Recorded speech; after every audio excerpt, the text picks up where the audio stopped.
রিয়াদ থেকে সিলেটে সরাসরি ফ্লাইট চালুর দাবি তুলেছেন সৌদিতে থাকা প্রবাসী বাংলাদেশিরা। সৌদি আরবের রাজধানী রিয়াদে এক সংবাদ সম্মেলনে এই দাবি তোলেন প্রবাসীরা। তারপরে নির্গুম অবস্থায় আমরা এখান থেকে যাই, বাংলাদেশে একটু সাফার করা লাগে, আমাদের কষ্ট হয়। আর আমরা ফ্যামিলি সহকারে আসি, যে ফ্যামিলি ছেলে মেয়ে এরা নিয়ে বড় বিপদে আমরা পড়ি।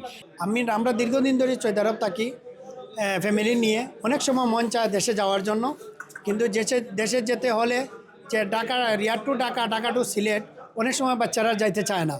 সংবাদ সম্মেলনে উপস্থিত ছিলেন বিপুল সংখ্যক প্রবাসী বাংলাদেশি। ৭ মে বৃহস্পতিবার সন্ধ্যায় একটি রেস্টুরেন্টে রিয়াদ সিলেট সরাসরি ফ্লাইট বাস্তবায়ন পরিষদের আহ্বায়ক আব্দুল আজিজ মাসুকের সভাপতিত্বে ও যুগ্ম সদস্য সচিব মিসবাহ উদ্দিন তফাদারের সঞ্চালনায় আয়োজিত অনুষ্ঠানে মূল লিখিত বক্তব্য প্রদান করেন সদস্য সচিব অলিউর রহমান মানিক। অনুষ্ঠানে বক্তারা আরও বলেন, রিয়াদ ও আশেপাশের অঞ্চলে সিলেট বিভাগের প্রায় ৭ লক্ষ প্রবাসী বসবাস করেন।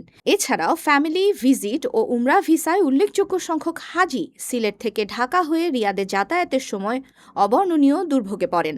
আমরা রিয়াদ প্রবাসী যারা আছে প্রায় ৭ লক্ষ, আমাদের এই দুর্ভোগটা কমবে। আমরা যখন ঢাকাতে যাই আমাদের অনেক কষ্ট হয়। গালফের প্রতিটা দেশ থেকে সিলেটের ফ্লাইট সরাসরি আছে, বাট আমাদের রিয়াদ থেকে কোনো ফ্লাইট নাই। তাই আমাদের এই ন্যায্য দাবি, আমাদের এই অধিকার অতি দ্রুত বাস্তবায়ন হোক। বক্তারা রিয়াদ প্রবাসীদের দীর্ঘদিনের এই যৌক্তিক দাবি রিয়াদ টু সিলেট সরাসরি ফ্লাইট চালুর দ্রুত উদ্যোগ নিয়ে প্রয়োজনীয় পদক্ষেপ গ্রহণের জন্য বাংলাদেশ সরকারের প্রতি আহ্বান জানান। প্রধানমন্ত্রীর কাছে জোর দাবি জানাচ্ছি। আমাদের বৃহত্তর সিলেটের ৭ লক্ষ প্রবাসী এবং রেমিটেন্স যোদ্ধা বলা হয়। আমাদের একটাই দাবি, আমাদের রিয়াদ টু সিলেট সরাসরি ফ্লাইটের অনেক দিনের, প্রায় দেড় যুগের দাবি। বাংলাদেশ বিমানের যথাযথ পদক্ষেপ না থাকার কারণে, যথাযথ সার্ভিস না থাকার কারণে বিভিন্ন দেশের এয়ারলাইন্সগুলো বাংলাদেশি যাত্রীদেরকে লুপে নিচ্ছে, বিদায় বাংলাদেশের রাজস্ব হারাচ্ছে।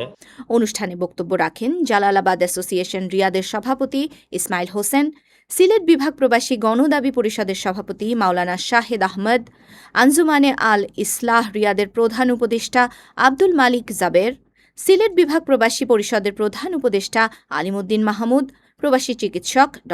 মাহমুদুজ্জামান।